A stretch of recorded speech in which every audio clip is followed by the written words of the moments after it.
정하고 들으면서 더 이상 세상에 얽매이고 싶지 않다는 생각이 너무 간절하게 들었고, 계속 이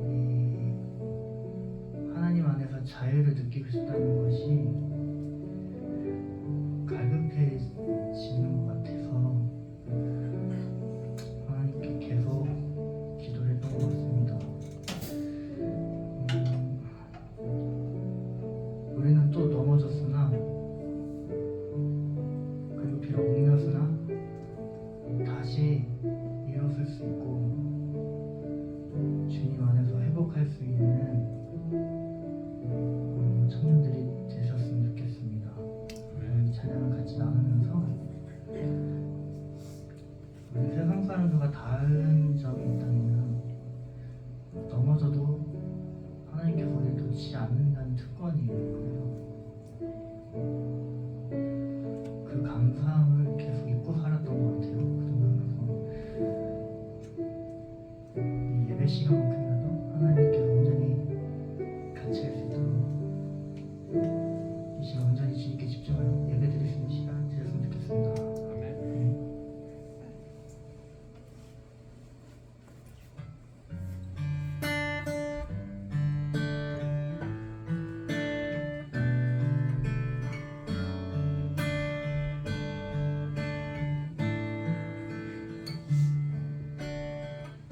공허한 이 세상 소망 하나 없는데, 우리 약함을 동정하느니 포기치 않으시네.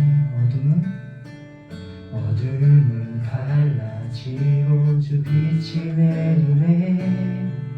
빛으로 생명 되신 예수 소망을 이루셨네.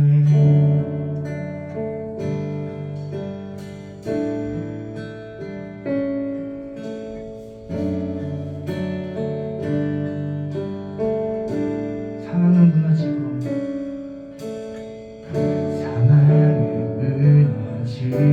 소망이 있는데, 어둠의 밤새 우리 주를 가두지 못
보좌 앞에 모든 고로 경배들이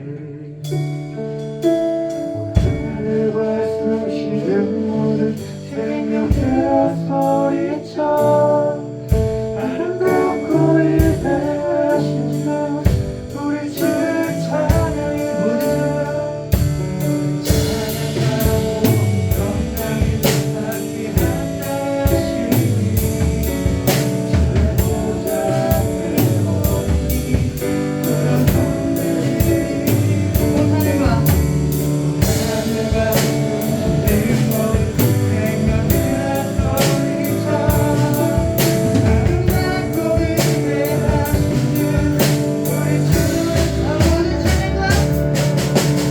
찬양하고 영광이 받기 합당하시니 주의 보좌 앞에 모든 그런 경배들이 하늘과 숨쉬는 모든 생명들아 소리쳐 아름답고 위대하신 주 우리 주를 찬양하고 아름답고 위대하신 주 우리 주를 찬양해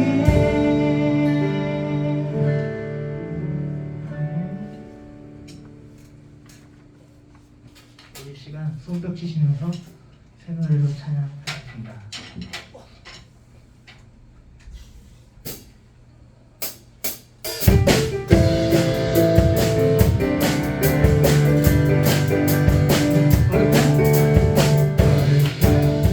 주님의 성전에 모인 백성들 맞선 건배들 주님께 영광 돌리는 주님의 이름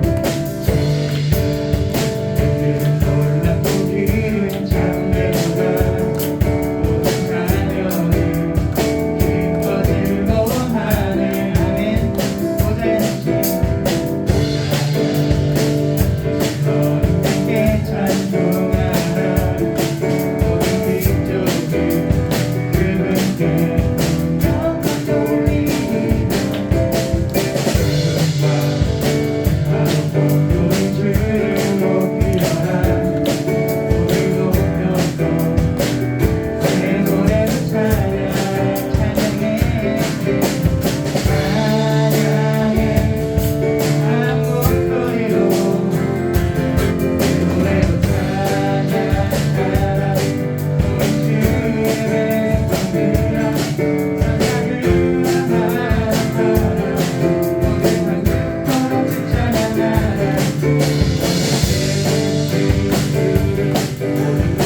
앞서 2월 첫째 주 청년부 예배 드리도록 하겠습니다.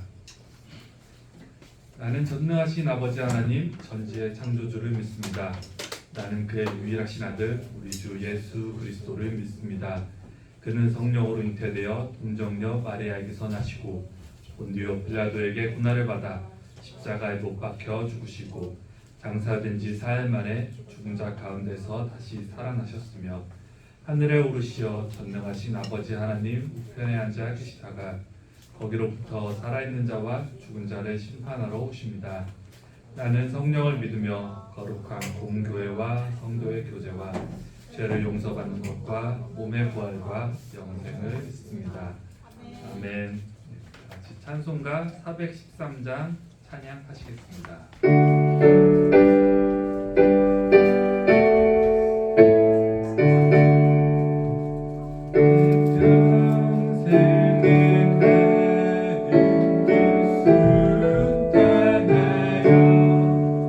늘 잔잔한 강 같은 집 금풍 따로 무섭고 높은 집 나의 영혼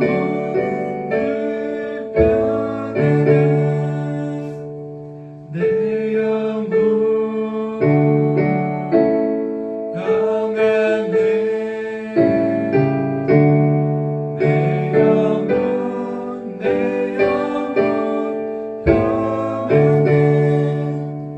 평안해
예배를 위해서 고미가 잠에 나오셔서 기도해 주겠습니다.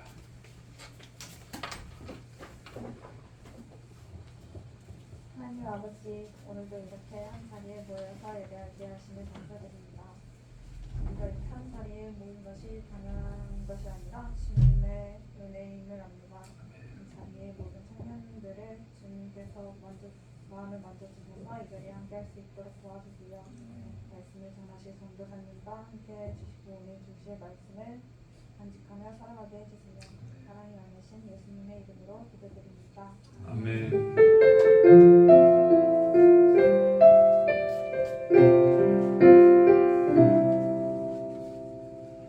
오늘 말씀은 호세아 6장 3절 말씀입니다.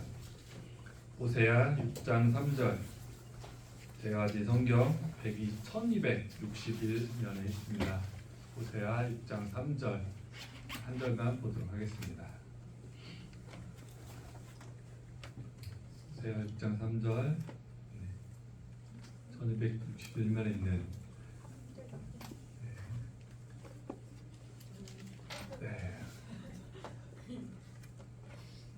그렇죠. 뭐 6절로 나와 있지만 3절 말씀입니다. 네. 그렇죠. 뭐 틀리지 않았습니다. 그리고 아주 좋았습니다. 6절 말씀도 좀 이따가 얘기 드릴 건데 딱 집어서 이렇게 섞어서 잘 해주셨습니다. 같이 6장 3절 말씀만 합독하도록 하겠습니다. 그러므로 우리가 여호와를 알자, 힘써 여호와를 알자. 그의 나타나심은 새벽빛같이 어김없나니 비와 같이 땅을 적시는 늦은 비와 같이 우리에게 임하시리라 하니라. 아멘. 네, 말씀 계속 이렇게 띄워주시면 감사하겠고요. 네, 괜찮습니다. 네, 말씀 이렇게 해주시고 오늘 말씀은 하나님의 말씀을 힘써 알자 이렇게 제목을 잡았는데 우리 마음속 모두에게 기를 바라는 마음으로 이 말씀을 정했습니다. 그리고 오늘 본문 말씀은 호세아 6장 3절 말씀인데 우선 이 말씀을 보려고 해요. 여기서는 우리가 또 어떤 하나님이신지를 알 수가 있습니다. 그래서 이 구절을 선택했거든요. 그래서 앞에 있는 하나님이 여호와께서 어떤 분이신지 보면 새벽빛같이 새벽빛 같은 분이라고 나와 있습니다. 새벽이 들면요 어둠이 내리죠. 그 어둠은 우리에게 고통이 되고 힘듦이 되고 두려움 그런 것을 나타내는데 하나님께서는 빛이 되어 주시사 그 어려움, 고통 그 모든 것을 다 없애시는 이제 그런 역할을 하시는 것을 그런 여호와 하나님임을 이렇게 볼 수가 있고 어김없이 나타나신다고 하셨어요.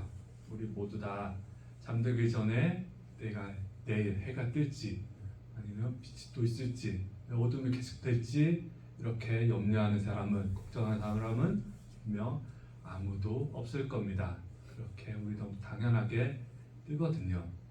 그렇게 당연하게 있듯이 나타나듯이 하나님은 항상 우리 가운데 있으시고 빛으로 나타내심을 이렇게 알고 있고 또 다음 마지막 보면 늦은 비와 같이 우리에게 임하신다고 되어 있습니다. 어떻게 보면 하나님께서 나타나심이 우리 생각에는 조금 늦을지는 모르겠습니다. 내 생각과 이렇게 다를지는 몰라도 그 항상 우리와 함께 하시는 하나님께서 어떻게 보면 조금 늦었기에 너무나도 필요한 때 너무나도 다르게 맞을 수 있는 그런 늦은 비와 같은 여호와 하나님임을 우리는 볼 수가 있습니다. 그것은 우리 모든 생명체는 물을 필요로 하거든요. 물은 모든 생명의 근원이 되고 그렇게 됐을 때 이제는 좀 메마르지 않을까 이제 정말 비가 필요한데 그렇게 할 때 하나님의 그런 비와 같은 풍성한 은혜가 이렇게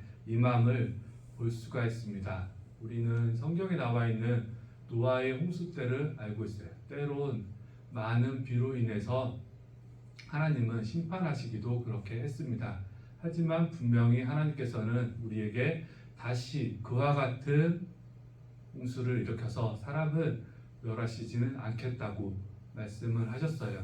하지만 다시 그런 일은 없겠지만 비로 인한 피해가 또 많이 있더라고요. 지금 현재 뉴스에 보면 뉴질랜드, 오클랜드 지역에 굉장히 많은 비가 내려서서 이게 어느 정도냐면 집이 다 잠길 정도로 그렇게 심하게 많은 비가 내려서 큰 피해를 입었었고 불과 우리 작년 여름만 하더라도 우리나라에도 정말 많은 비가 내려서 우리 집 주변에도 이제 천 같은데 그리고 강 같은데 이쁘게 꾸미고 공원도 조성하고 그런 게 한창 있었는데 그런 게 다 무색하게 만들어 버렸죠. 그리고 모두 다 쓸어버리고 휩쓸어 버리고 이제는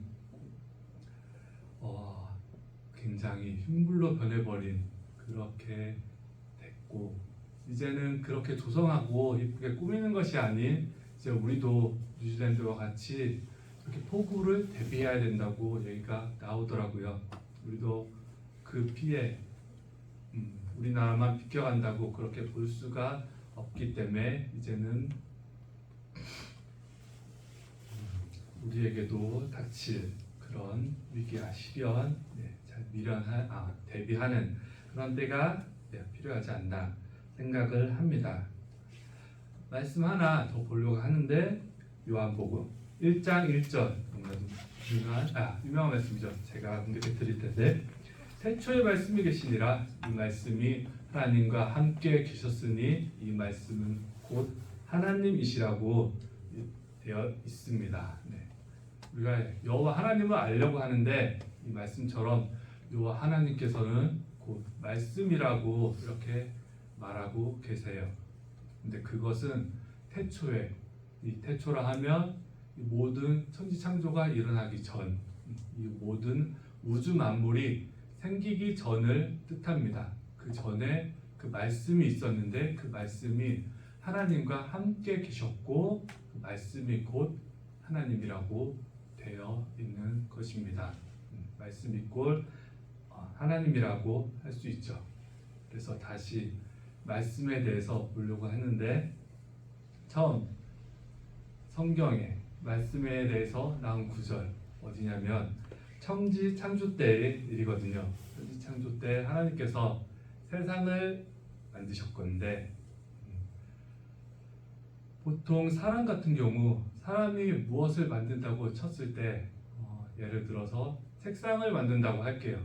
그러면 옥수는 자기가 어떤 모양의 책상을 만들지 디자인을 하고 그리고 그에 필요한 자재를 구하고, 그리고 종류, 나무로 만들든지 뭘 만들지, 그리고 나무의 종류도 많기 때문에 어떤 나무를 선택해서 그렇게 만들지를 정하고, 그리고 자르고 다듬고 기름칠해서 이렇게 해서 굉장한 수고와 노력을 통해서 인간은 그렇게 무엇인가를 만들어냅니다.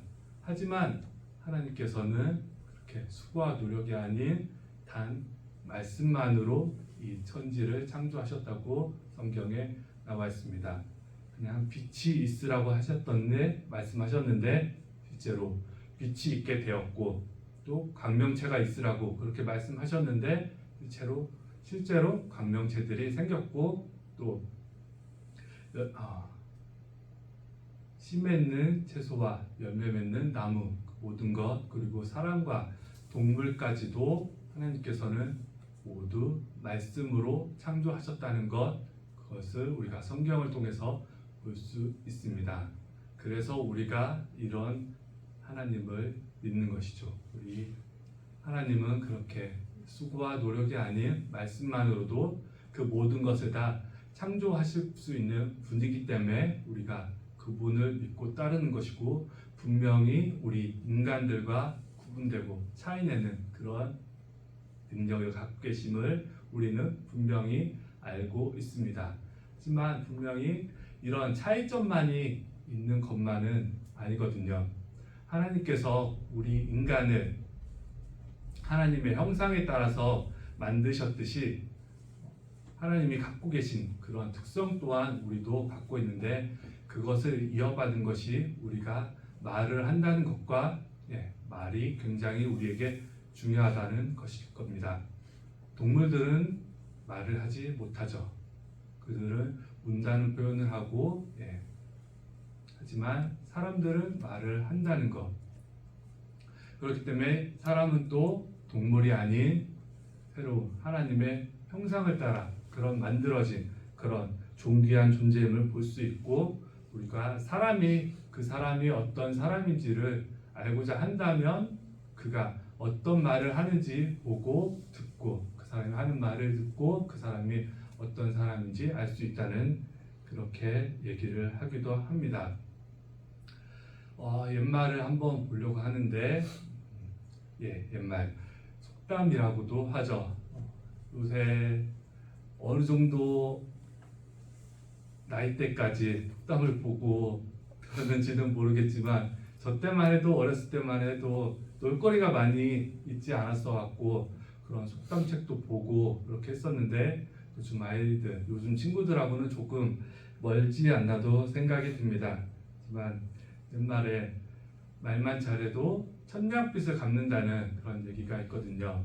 내가 아무리 많은 빚을 짓고 있더라도 그 사람에게 말 한마디만 잘한다 하더라도 그 천냥빚을 갚게 되는 그 정도로 말이 중요함을 이렇게 얘기하고 있고, 물론 그 반대의 경우도 있죠.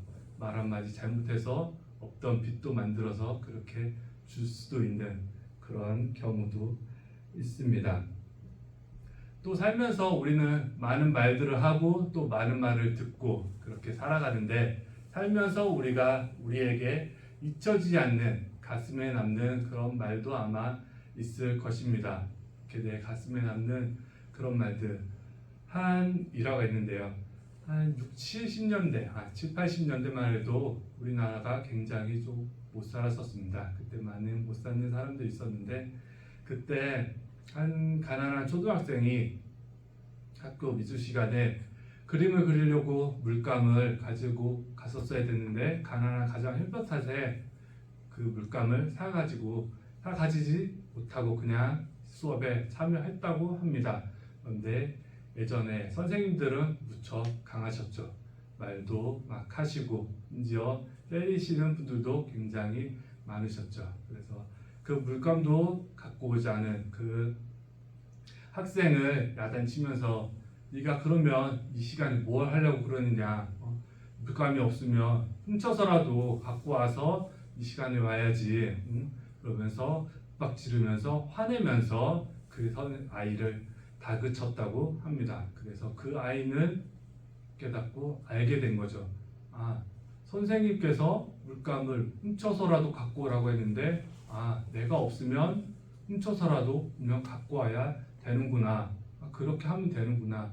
선생님께서도 그렇게 말씀하시는데 이렇게 있는 사람들 거 갖고 와서 내가 없으니까 그렇게 쓰면 되는구나. 그거를 너무 당연하게 받아들인 거죠. 그래서 처음에 물감을 훔치고, 또 내가 가난하고 없으니까 다른 것을 또 훔치고, 그렇게 훔치는 것이 생활이 습관이 되고 버릇이 되고, 그러다 보니 걸려서 점점 장성해지면서 소년원에 들어가고 교도소에도 들어가고, 결국 나중에는 저희 90년대였죠. 사회적으로 큰 무리를 일으켰던 그런 범죄 조직에 두목이 되어서 나중에 자신의 살아온 그런 일대기를 얘기하는데, 처음 시작이 그 선생님께서 하신 말씀, 네가 물감을 훔쳐서라도 갖고 와야지, 그렇게 하셨던 말씀 때문에 자기의 삶이, 인생이 이렇게 나빠지게 되었다고, 그렇게 회고하듯이 얘기했던 그런 사례가 있습니다. 이렇게 말 한마디가 한 사람의 인생을 바꿀 정도로 굉장히 중요함을 우리는 알고 있습니다. 그리고 물론 반대의 경우도 너무나도 많이 있습니다. 말 한마디 잘 들어서 그 말 믿고 인생이 바뀌어서 주님을 알든지 또는 사회적으로 엄청난 성과를 이뤄낸 것, 그런 경험 또한 너무나도 많이 있습니다. 그래서 그런 결과를, 어떤 사례를 한번 준비해서 여러분들에게 들려드릴까 이렇게 보다가, 또 어떻게 보면 굳이 찾을 필요가 또 없겠구나 또 생각이 들었던 게, 여러분들이 있기에 우리 모두가 다 각기 다른 모습으로 또 방법으로 하나님을 알고 믿게 되었을 텐데, 우리가 결국에는 이렇게 하나님을 알아서 하나님을 믿기에 이 자리에 모여서 예배를 드리는 이런 사람들이 되었기 때문에 그 누구보다도 존귀한 여러분들이고 장성한 여러분들이기에 다른 그 누군 위대한 사람들보다 여러분들이 더 축복받은 사람이고 훌륭한 사람들이기에 다른 예시가 필요 없을 정도로 것들을 축복하며 벼들리는 의미로 그것은 준비하지 않았습니다. 네, 여기 뒤쪽 반응 때문에 그래요. 네, 그래서 결국 우리가 근데 처음에 다들 어떻게 시작은 하셨는지 모르겠습니다. 근데 결국 성경에 나와 있듯이 우리가 믿음을 갖고 자라나는 것은 모든 것을 다 들음에서부터 믿음이 자란다고 이렇게 성경이 나와 있습니다. 그리고 또 그 말이 맞는 것 같아요. 그래서 우리가 이렇게 합니다. 처음에는 설교 말씀이 잘 들리지 않고 또 따분하고 저게 무슨 말씀인지 왜 저런 말을 하는지 내 마음에 와닿지 않더라도 그래도 그 말씀을 듣는 것 그게 굉장히 중요한 것 같고요. 이 시간에 너무나 따분해서 졸더라도 자더라도 그리고 우리 어린 아이들 같은 경우 비록 교회에서 시끄럽게 뛰어놀더라도 이 교회에서 와서 놀면서 있는 것이 그 아이의 믿음 자라는데 굉장히 중요한 이름을 저희는 분명히 알고 있습니다. 그런 중요성을 갖고 있고 그렇게 처음에는 미미할지 모르지만 그렇게 설교 말씀을 한 번 하나 들으면서 점차 내 마음에 변화가 오거든요. 목사님 통해서 들은 말씀을 통해서 목사님이 이렇게 말씀하셨고 우리한테 꼭 행동 이제 변화된 그것을 요구를 하시잖아요. 그렇게 변화된 것을 또 들으면서 이제는 나도 주님의 말씀을 들었으니 점점 그 말씀에 따라 행해야 되겠다고 이렇게 다들 느끼실 것입니다. 그렇게 행함으로써 나의 믿음이 나고 내가 변화되고 이렇게 되는 것이 우리 믿음의 과정이지 않나 생각을 합니다. 그렇게 하다 보면 이제 오늘 말씀처럼 하나님도 알게 되고 성경 말씀도 알게 되고 이렇게 돼서 나도 이제 그 다음 단계 성경을 읽어보자 하나님의 말씀을 알아보자 이런 또 마음이 들 텐데 우리는 어쩔 수 없이 세상에서 먼저 태어났고 세상에서 자라났기 때문에 그리고 나서 하나님을 알고 하나님의 말씀을 알았기 때문에 하나님의 말씀을 배우고 알고 함에 있었어도 분명 세상의 방법으로 먼저 하나님의 말씀을 보려고 하지 않나 생각을 합니다. 하지만 우리는 분명 하나님이 세상의 방법이 아닌 하나님께서 원하시는 방법으로 이 성경 말씀 또한 봐야 되지 않나 그렇게 생각을 합니다. 우선 세상의 방식이란 뭐냐면 내가 성경을 봤을 때 세상의 방식을 따른다면 내가 성경을 몇십 번 그리고 혹은 몇백 번 이렇게 봤다 하는 사람이라면 와 대단하다 이렇게 느끼고 정말 잘한 것일 겁니다. 아니면 성경 시험을 쳤는데 그 사람이 100점을 맞든지 90점 이상을 맞든지 A뿔 그런 성적을 받을 만한 그렇게 됐다면 문제를 내는 대로 다 맞춘다면 분명 잘하는 것일 겁니다. 물론 그게 저 같은 사람한테는 필요하죠. 하나님의 말씀을 전하는 사람이라면 분명 성경에 대해서 잘 알고 정확히 알고 이렇게 점수도 좋으면 맞겠지만 당연히 그것을 따라야겠지만 그게 모든 사람에게 그렇게 행한 것은 아닙니다. 하나님의 방법이 하나님이 좋아하시는 것은 하나님께서 말씀하신 것은 그 방법이 아니거든요. 이거는 세상의 방법이지 하나님께서 말씀하신 그 방법이 분명히 아닙니다. 자, 우리가 그러면 하나님께서 말씀하신 하나님께서 원하시는 그 방법으로 어떻게 성경을 보는지 보려고 하는데요. 우선 성경이 굉장히 딱딱하게 느껴질 수 있습니다. 처음 보죠. 이렇게 성경 읽기 시작하는데 성경은 그냥 이해가 안 되더라도 내 마음에 와닿지 않더라도 그냥 읽으셔도 됩니다. 꼭 그거를 굳이 이해하려고 안 하셔도 내가 성경을 하나 읽겠다는 그 마음으로 쭉 읽으셔도 되고, 네. 순서도 굳이 상관없습니다. 보통 처음에 잘 모르니까 창세기부터 시작해서 요한계시록 이렇게 순서대로 읽으려고 그렇게 많이들 생각하시는데 절대 그럴 필요 없고, 내가 원하는 곳 아무데나 그렇게 읽으셔도, 그리고 내가 잘 모르는 그런 내용이 나오더라도 불구하고 그런 거는 그냥 이렇게 뛰어넘고 읽으셔도 전혀 상관없고 아주 잘하고 싶는 그런 방법임을 말씀드립니다. 그리고 구약은 조금 신약이 내용적으로 저희들이 읽기에 많이 좋지 않나 생각이 들고, 저는 이 보통 구약도 그렇고 신약도 그렇고 끝부분이 많이 짧게 잘 나와 있거든요. 한 4장, 5장 이 정도로 돼 있어서 금방 읽힙니다. 그래서 성경으로 보면 갈라디아에서 뒤쪽 있는 그쪽부터가 굉장히 짧게 잘 나와 있고, 구약으로 보면 요엘서 그쪽부터 많이 뒤에 짧게 있거든요.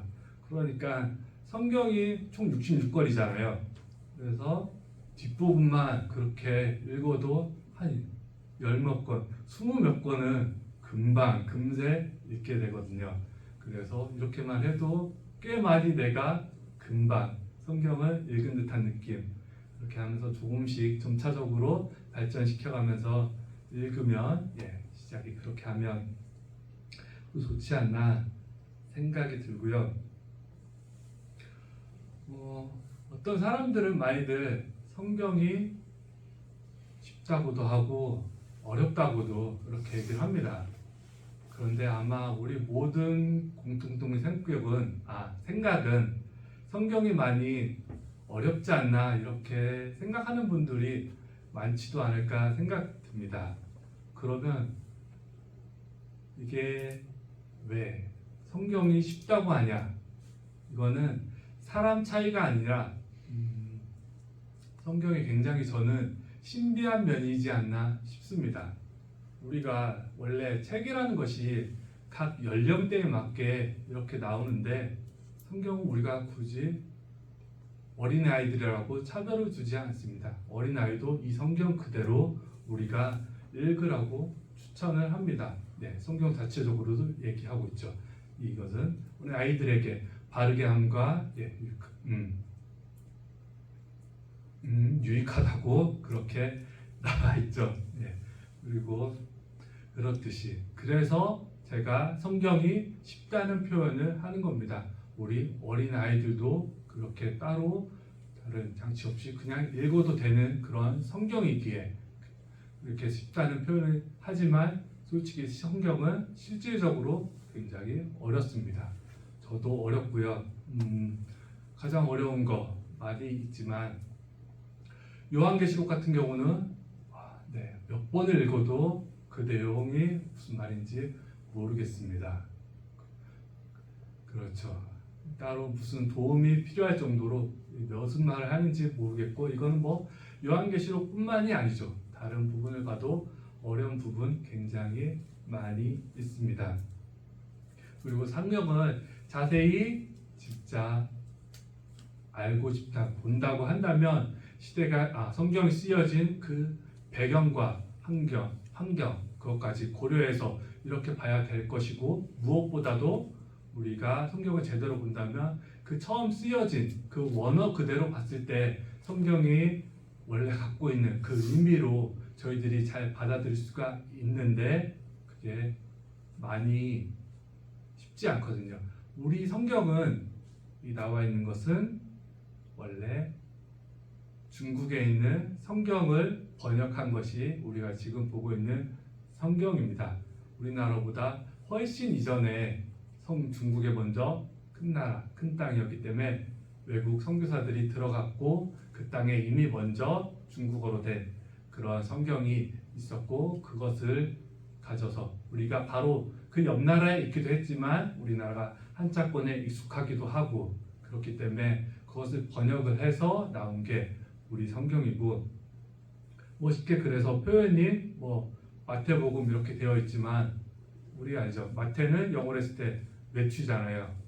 그래서 만약에 우리가 영어로 된 성경을 그렇게 복음했다면 그거는 매튜 복음 이렇게 되겠죠. 그리고 마크잖아요.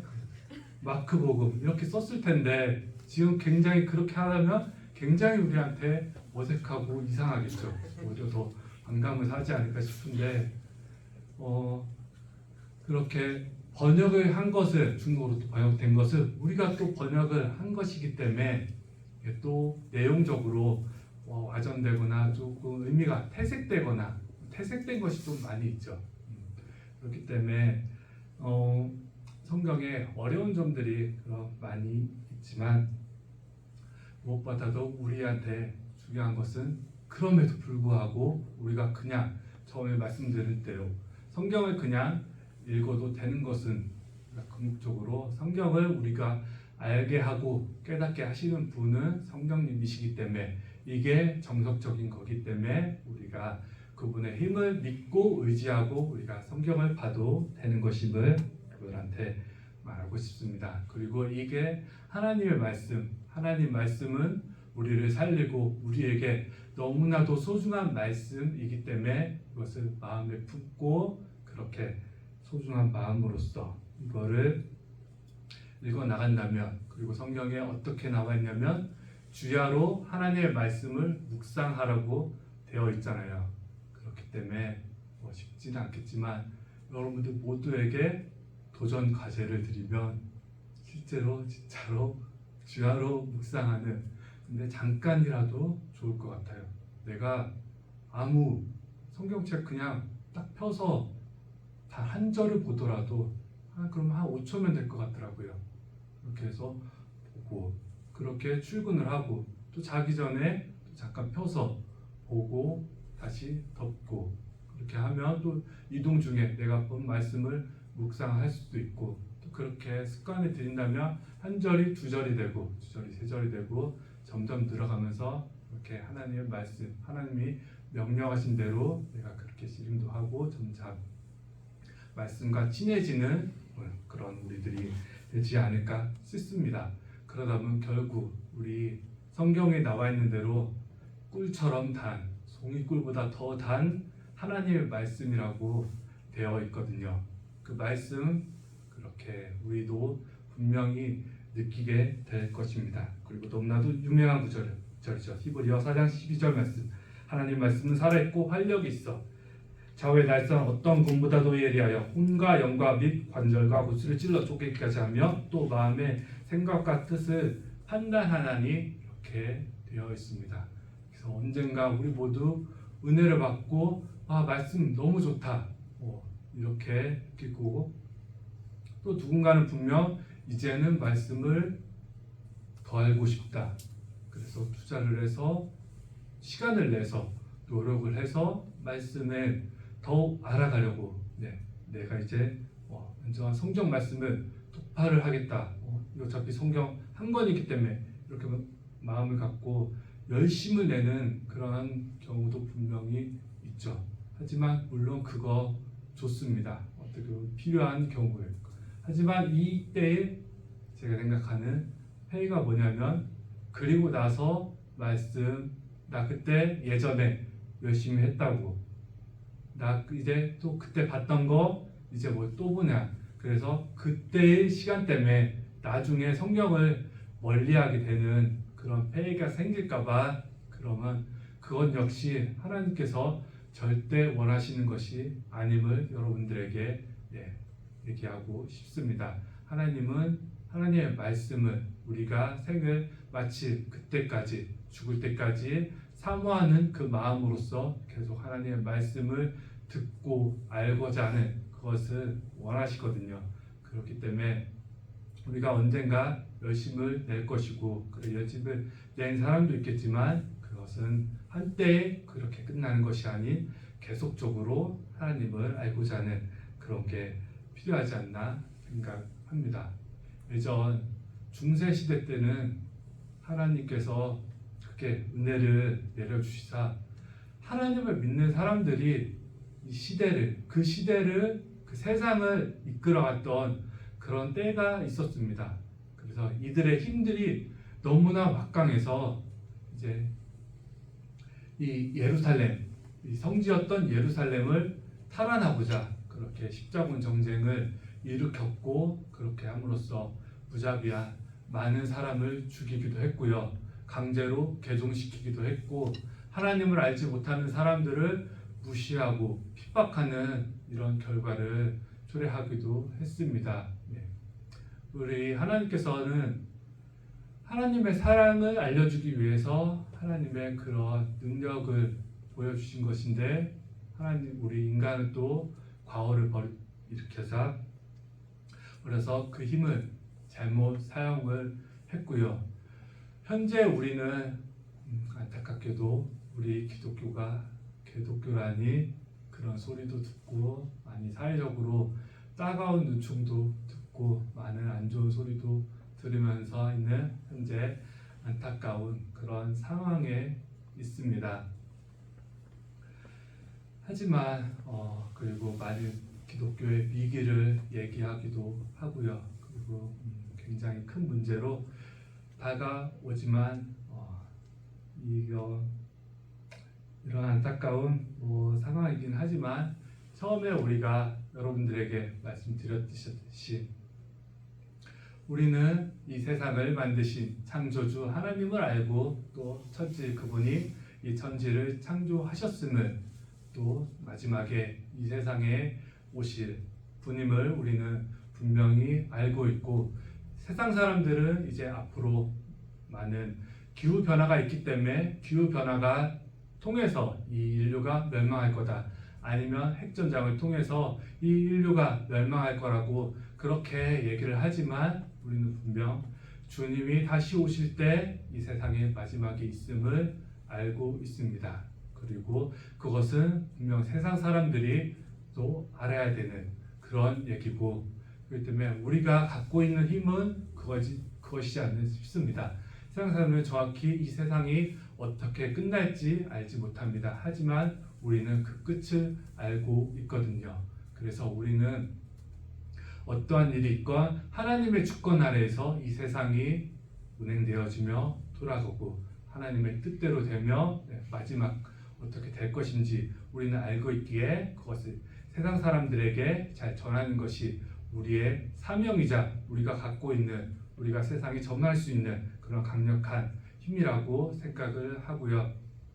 우리가 하나님의 능력을 믿고 의지함으로써 지금 이 시간 하나님 아버지를 크게 부르짖으면서 우리 모두 마음속으로 하나님의 마음을, 하나님의 말씀을 뜨겁게 하는 그런 마음을 달라하기를, 하나님의 말씀이 내게 임하셔서 내게 큰 능력이 되는 그 말씀을 따라 하나님의 뜻에 따라 우리가 순종하며 살아가는 우리들이 되기를 아버지여 주여 삼창 크게 외치시고 다시 다 같이 통성으로 기도하는 시간 갖도록 하겠습니다. 주여 삼창 외치시고 기도하시겠습니다. 주여 주여 주여.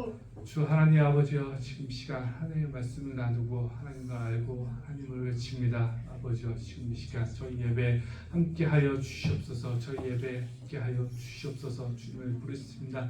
주님을 더욱 알기를 원합니다. 주님을 사모합니다. 아버지여, 이 시간 함께하시고 저희가 어디를 가든지 주 아버지여 함께해 주시기를 원합니다. 아버지, 저희들의 기도를, 저희들의 예배를, 저희들의 찬양을 아버지여 받아 주시옵소서. 아버지여, 저희들 약한 것 같지만 아버지여 주님의 힘으로써 강하게 될 줄을 믿습니다. 아버지여, 주님의 믿음으로써 강하게 될 줄을 믿습니다. 아버지여, 저희는 주님을 의지함으로 주님을 아버지여 함께함을 주시옵소서. 주님의 믿음을 주시옵소서. 세상을 통해 하나님의 말씀을 외치게 하여 주시옵소서. 아버지여, 주님을 사랑합니다. 아버지여, 주께서 우리 모든 것을 하시는 주님이시여 주님 시간 주시기 원합니다. 주님 보고 싶습니다. 저희 만나게 해주시옵소서.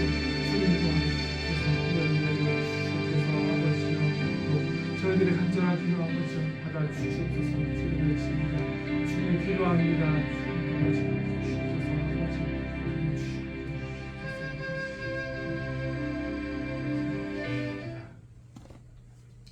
하나님 아버지, 지금 이 시간 주님께 드리는 예배 받으실 줄로 믿습니다. 이곳에서 선포되어지는 말씀 아버지여 온전히 주님께서 받아주시길 원하며 아버지 이 청년들 축복하여 주시고 새로운 자매 저희들에게 놓았습니다. 아버지여 저희들 사랑으로서 함께하여 주시길 원하오며 이제 또 세상 속에서 살아갈 때 주님의 빛과 같은 세상 속에서 빛과 소금과 같은 그런 역할을 감당해내는 우리 청년들 한 명 한 명이 되게 하여 주시옵소서. 아버지 저희들 연약한 것 같으나 절대 연약한 자 아닙니다. 아버지여 주님의 능력을 믿고 주님의 역사하심을 저희들이 아오니 아버지여 주님을 의지함으로써 담대함 얻어 저희들 또 살아가게 하여 주시옵소서. 감사드리오며 이 모든 것 사랑이 많으신 예수님 이름으로 기도드렸습니다. 아멘. 네, 같이 봉헌하는 시간 갖도록 하겠습니다.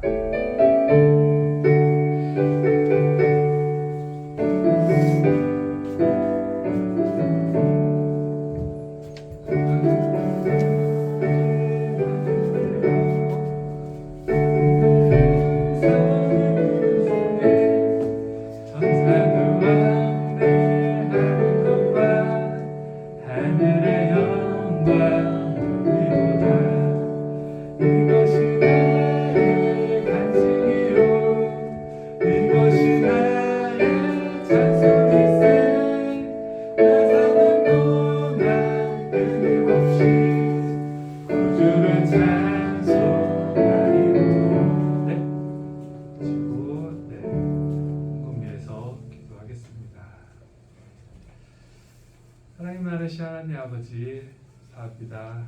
아버지 주 아버지의 영광을 위해서 저희 모든 것 아낌없이 내어드릴 수 있는 그런 믿음 주시기를 원하오며 주 하나님 예수 그리스도의 축복하심으로써 저희들 더욱더 장성하여 지고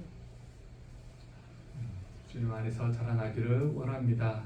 아버지 저희들 지켜주시기를 원하오며 다음 시간 더 많은 청년들을 보내주시자 주 하나님 아버지를 높여 찬양드리는 우리 청년부 예배 시간이 되게 하여 주시옵소서. 아버지 모두 한 명 한 명을 축복하며 모든 것 사랑이 많으신 예수님 이름으로 기도드렸습니다. 아멘. 같이 마지막 주기도문 하심으로써 청년부 예배를 마치도록 하겠습니다. 하늘에 계신 우리 아버지, 아버지의 이름을 거룩하게 하시며 아버지의 나라가 오게 하시며 아버지의 뜻이 하늘에서와 같이 땅에서도 이루어지게 하소서. 오늘 우리에게 일용할 양식을 주시고 우리가 우리에게 잘못한 사람을 용서하여 준 것 같이 우리의 죄를 용서하여 주시고 우리를 시험에 빠지지 않게 하시고 악에서 구하소서. 나라와 권능과 영광이 영원히 아버지의 것입니다. 아멘.